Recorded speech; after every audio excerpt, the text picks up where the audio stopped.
தஞ்சாவூரிலிருந்து இணைகிறார் நமது செய்தியாளர் சரவணகுமார். சரவணகுமார், தஞ்சாவூரில் இந்த இறுதிக்கட்ட பணிகள் எந்த அளவுக்கு நடைபெற்று வருகிறது? எந்தெந்த பகுதிகளில் வாக்கு எண்ணும் மையங்கள் அமைக்கப்பட்டிருக்கின்றன? சொல்லுங்க.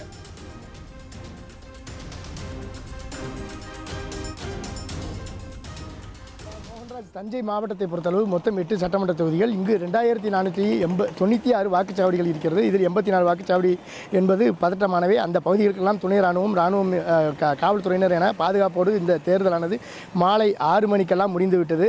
நாம் தற்போது நிற்கக்கூடிய இந்த தஞ்சை மாநகராட்சி மன்னிக்கவும் தஞ்சை மாநகராட்சி பள்ளியில் 5:30க்கு அந்த வாக்குச்சாவடியின் கதவினை அடைத்தவர்கள் தற்பொழுது இறுதிக்கட்டமாக வாக்கு எந்திரத்தை மூடும் பணியில் ஈடுபட்டு வருகின்றனர். பொதுவாகவே வழக்கமாக ஒவ்வொரு சட்டமன்ற தேர்தலிலுமே நாம் வாக்கு சேகரிக்கும் இடங்களில் வாக்கு சேகரிக்கும் மையத்தில் வாக்கு தொடங்கும் பொழுது மாதிரி வாக்குப்பதிவையும் காட்சிப்படுத்தவும், அதேபோல் இறுதிக்கட்டமான தேர்தல் முடியும் தருவாயிலும் நாம் இந்த வாக்கு எந்திரங்கள் மூடப்படும் பணி, முகவர்கள் முன்பு சீல் வைக்கப்படும் பணி என்பதை நாம் காண்பிப்பது வழக்கம். ஆனால் இந்த முறை நாம் இந்த தேர்தல் பணிகளை தேர்தல் ஆணையத்தின் அனுமதியோடு அவர்களால் கொடுக்கப்பட்ட அந்த நம்ம செய்தியாளர்களுக்கு கொடுக்கப்பட்ட இந்த அனுமதி அட்டை என்பது மாவட்ட தேர்தல் அலுவலரால் வழங்கப்பட்ட இந்த அனுமதி அட்டை என்பதை எந்த வாக்குச்சாவடிகளிலும் காண்பித்தாலும் காவல்துறையினர் உள்ளே செல்வதற்கு அனுமதி மறுக்கின்றனர்.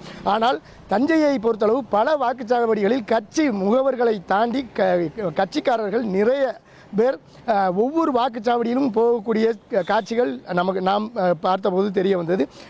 சில பூத்துகளில் எல்லாம் கட்சிக்காரர்கள் சர்வசாதாரணமாக சென்று வந்தார்கள். ஆனால் காவல்துறையினருக்கு இந்த பாஸ் இருந்தாலும் கூட உள்ளே அனுமதி இல்லை என காவல்துறையினர் தற்போது இந்த கேட்டினை பூட்டி நம்மை அந்த உள்ளே சென்று வாக்கு சேகரிப்பதற்கு அனுமதி வழங்க மறுத்து வருகின்றனர். இது பொதுமக்கள் மத்தியில் ஒரு சந்தேகத்தை ஏற்படுத்துகிறது.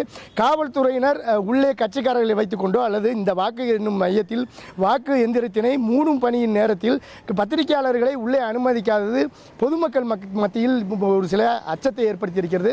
நாம் பல முறை இன்றைய தினம் மட்டும் 4 முறை மாவட்ட தேர்தல் அதிகாரி மக்கள் தொடர்பு அதிகாரிக்கு தொடர்பு கொண்டு இது போன்ற அனுமதி கடிதம் இருந்து கூட பத்திரிகையாளர்களுக்கு அனுமதி மறுக்கப்படுகிறது.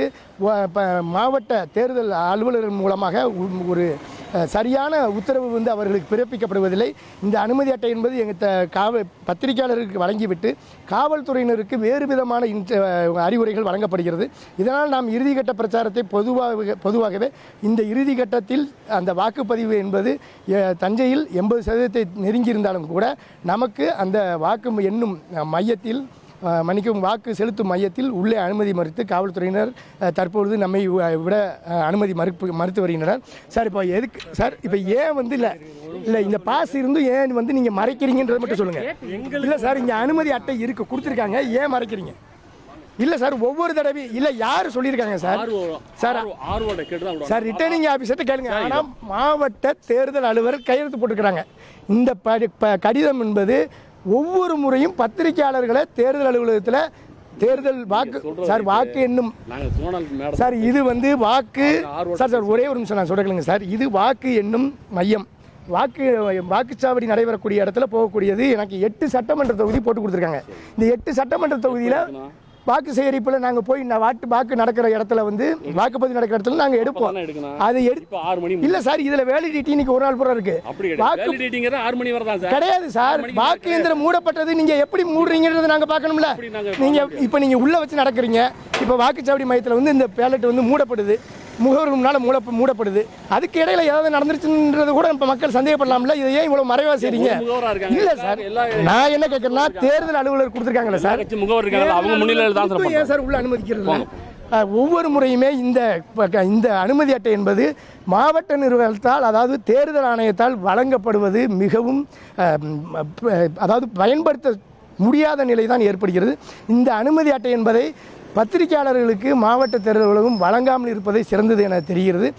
ஒவ்வொரு முறையும் காவல்துறையினர் உள்ளே அனுமதி அளிப்பதில்லை. தற்போது வாக்குப்பதிவு முடிந்து வாக்கு எண்ணும் எந்திரங்கள் மூடப்பட்டு வருகிறது. காவல்துறையினர் நமக்கு தற்போது வரை அனுமதி வழங்கவில்லை. தொடர்ந்து சரவணகுமார்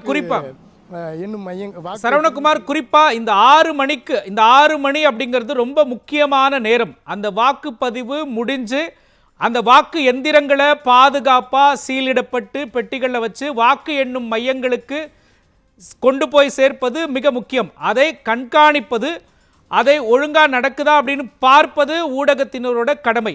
அந்த கடமையை நீங்கள் பல ஆண்டுகளாக நீங்கள் செஞ்சுட்டு வரீங்க. இப்போ இந்த தடை ஏற்பட்டிருக்கு.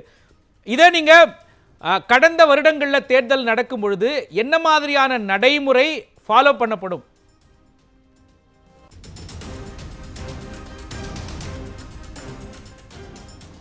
அதாவது மோகன்ராஜ், பொதுவாகவே வாக்கு எண்ணிக்கையின் அன்று வாக்குப்பதிவு தொடங்கும் பொழுது நாம் மாதிரி வாக்குப்பதிவிலிருந்தே வாக்கு எந்திரத்தை மக்களுக்கு காண்பிப்பது வழக்கம். பொதுவாக அந்த மாதிரி வாக்குப்பதிவு என்பது என்னவென்றால், அந்த வாக்கு எந்திரம் அந்த இடத்தில் அனைத்து முகவர்கள் முன்னாலும் வாக்கு செலுத்தப்பட்டு அதன் எண்ணிக்கை சரியாக இருக்கிறதா என்று பரிசோதனை செய்து அதன் பிறகே மக்கள் வாக்கு செலுத்துவதற்கு ஏதுவாக அந்த எந்திரங்கள் வைக்கப்படும். அதை பரிசோதனை செய்யும் பொழுது வழக்கமாக ஊடகத்தினர் சென்று நேரடியாக அந்த காட்சியினை மக்களுக்கு நேரடியாக காண்பிப்பார்கள். ஏனென்றால் இது ஒரு ஜனநாயக தேர்தல். ஊடகம் என்பது இந்த இந்திய ஜனநாயகத்தின் 4வது தூண்களில் ஒன்று. இதை நம்பிதான் பொதுமக்கள் தேர்தல் நேரத்தில் நடக்கும் விஷயங்களை அறிந்து கொள்வார்கள். அதற்காகத்தான் நாம் அந்த 100% வாக்குப்பதிவாக இருக்கட்டும் அல்லது தேர்தல் நேரங்களில் காலை முதல் மாலை வரும் நடக்கும் பிரச்சனைகள், சட்ட ஒழுங்கு சீர்கேடுகள் அனைத்தையுமே ஒவ்வொரு முறையும் நாம் காட்சிப்படுத்திக் கொண்டிருக்கிறோம். இதற்கு முன்பாக பல சட்டமன்ற தேர்தலை பார்த்திருக்கிறோம். அந்த நேரங்களிலெல்லாம் காலை வாக்கு வாக்கு தொடங்கும் நேரத்திலிருந்து, மாதிரி வாக்கு தொடங்கும் நேரத்தில் மாலை 6 மணிக்கு அந்த வாக்கு பதிவு முடியும் பொழுது கடைசியாக வந்த நபர்கள் டோக்கன் முறையில் அனுமதிக்கப்படுவார்கள். 6 மணிக்கு முன்னதாக வந்திருந்தால் அவர்களுக்கு டோக்கன் வழங்கப்பட்டு அவர்களுக்கு வாக்குப்பதிவு செலுத்துவதற்கு நேரம் வழங்கப்படும். ஆனால் இந்த முறை 6 மணிக்கு செல்ல வேண்டிய, உள்ளே சென்று செய்தி சேகரிப்பதற்கு போக வேண்டிய நம்ம ஊடகத்தினரை பெரும்பகுதியில் இந்த காவல்துறையினர் மறுத்து வருகின்றனர். அந்த உள்ளே இருக்கக்கூடிய அந்த தேர்தல் அலுவலர்களுக்கும் இது குறித்து எந்த விதமான ஒரு இந்த தேர்தல் அட்டையினுடைய பயன்பாடு தெரியவில்லை. இவர்கள் தேர்தல் நடத்தும் முன்பாக மாவட்ட தேர்தல் அதிகாரி என்பவர் இந்த அட்டையின் பயன் என்ன என்பதை தெரிவித்திருக்க வேண்டும் ஒவ்வொருவருக்கும். இந்த அட்டையின் பயன் தெரியாத ஒரே காரணத்திற்காகத்தான் தற்பொழுது வாக்குப்பதிவு எந்திரம் என்பது சீல் வைக்கப்படுகிறது. சீல் வைக்கும்போது அதை பொதுமக்கள் பார்க்க இயலாது, நாம் அதை காமிக்க இயலும் என்பதற்காகத்தான் நாம் ஒவ்வொரு வாக்குச்சாவடி மையத்திலும் இருந்தும் ஒவ்வொரு ஊடகங்களும் தங்களது ஜனநாயக கடமையில் இது முக்கியமான கடமையாக காட்சிப்படுத்தி வருகிறது. ஆனால் இன்று காலை 2 முறை அதிகாரிகளுக்கு தகவல் தெரிவித்ததும் பிறகும் கூட நாம் தற்போது அனுமதிக்கப்படவில்லை. இதை மாநில தேர்தல் ஆணையம் கவனத்தில் கொண்டு செய்தியாளருக்கு இருக்கக்கூடிய இந்த நடைமுறை சிக்கலை மாற்றி அமைத்து இந்த வழங்கக்கூடிய தேர்தல் ஆணையத்தால், மாவட்ட தேர்தல் அலுவலரால் வழங்கப்பட்ட இந்த அனுமதி அட்டை என்பதை வெத்து அட்டையாக மாற்றி வரும் அதிகாரிகளுக்கு அறிவுரை வழங்க வேண்டும் என்பது பொதுமக்களின் கோரிக்கையாக இருக்கிறது. மோகன், விவரங்களை வழங்கியதற்கு நன்றி சரவணகுமார்.